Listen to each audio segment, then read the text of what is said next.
মধ্যপ্রাচ্যের রাজনীতিতে যেন হঠাৎ করে বদলে গেছে খেলার পুরো বোর্ড। যে ইসরায়েলকে এতদিন আমেরিকার সবচেয়ে ঘনিষ্ঠ মিত্র এবং মধ্যপ্রাচ্যের ওয়াশিংটনের প্রধান শক্তি হিসেবে দেখা হতো, আজ সেই ইসরায়েলকে শান্তি আলোচনার টেবিল থেকে কার্যত ছুঁড়ে ফেলেছে যুক্তরাষ্ট্র। আর এই ঘটনায় সবচেয়ে বড় ধাক্কা খেয়েছেন ইসরায়েলের প্রধানমন্ত্রী বেঞ্জামিন নেতানিয়াহু। মার্কিন সংবাদ মাধ্যম দ্য নিউ ইয়র্ক টাইমসের এক চাঞ্চল্যকর প্রতিবেদনে দাবি করা হয়েছে, ইরানের সঙ্গে গোপন শান্তি আলোচনায় ইসরায়েলকে সম্পূর্ণ অন্ধকারে রেখেছে ট্রাম্প প্রশাসন। এক সময় যখন নিজেকে ডোনাল্ড ট্রাম্পের সবচেয়ে ঘনিষ্ঠ মিত্র বলে প্রচার করতেন, সেই নেতানিয়াহু এখন আমেরিকার সিদ্ধান্তের বাহিরে পড়ে গেছেন বলে মনে করছেন বিশ্লেষকরা। ঘটনার শুরু গত 28 ফেব্রুয়ারি হোয়াইট হাউসের সিচুয়েশন রুমে বসে ইরানের বিরুদ্ধে যৌথ হামলার পরিকল্পনা করেছিলেন ট্রাম্প ও নেতানিয়াহু। ইসরায়েলের লক্ষ্য ছিল স্পষ্ট, ইরানের ইসলামী শাসন ব্যবস্থার পতন, পারমাণবিক কর্মসূচির ধ্বংস এবং ব্যালিস্টিক ক্ষেপণাস্ত্র শক্তিকে নিশ্চিত করা। কিন্তু কয়েক সপ্তাহের মধ্যেই বদলে যায় পুরো পরিস্থিতি।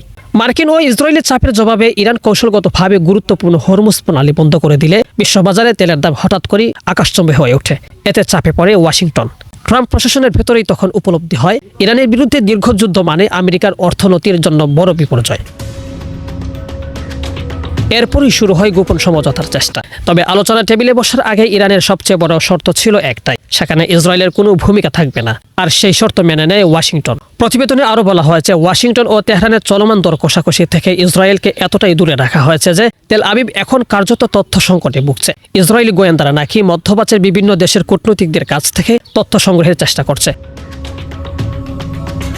সবচেয়ে তাৎপর্যপূর্ণ বিষয় হলো, যুক্তরাষ্ট্রের নতুন প্রস্তাবে ইরানের পারমাণবিক কর্মসূচির পুরোপুরি ধ্বংস করার কোনো পরিকল্পনা নাই, বরং এটিকে অনেকটাই 2015 সালের ওবামা প্রশাসনের চুক্তির মতো বলা হয়েছে। এমনকি ইরানের ব্যালিস্টিক ক্ষেপণাস্ত্র কর্মসূচি নিয়েও আলোচনার কঠোর অবস্থান দেখা যাচ্ছে না। যে ইরানকে ধ্বংস করার স্বপ্ন দেখিয়েছিলেন নেতানিয়াহু, আজ সেই ইরানই যুদ্ধের ময়দানে কূটনৈতিক আলোচনা নিজেদের শক্ত অবস্থান প্রতিষ্ঠা করেছে বলে মনে করছেন পর্যবেক্ষকরা। অন্যদিকে বহুদিন ধরে নিজেদের নিরাপত্তা নিজেরাই নিশ্চিত করতে সক্ষম বলে দাবি করা ইসরায়েল এখন মার্কিন সিদ্ধান্তের উপেক্ষা থাকা এক নির্ভরশীল মিত্রে পরিণত হয়েছে বলে সমালোচনা উঠছে। মধ্যপ্রাচ্যের এই নতুন সমীকরণ শুধু ইসরায়েলের জন্য নয়, পুরো অঞ্চলের ভূ রাজনীতির জন্যই বড় বার্তা বহন করছে। কারণ সামরিক শক্তির পাশাপাশি কূটনৈতিক ময়দানেও এখন নিজেদের প্রভাব দেখাতে শুরু করছে ইরান। শেখ সাদি, বিডিএস নিউজ।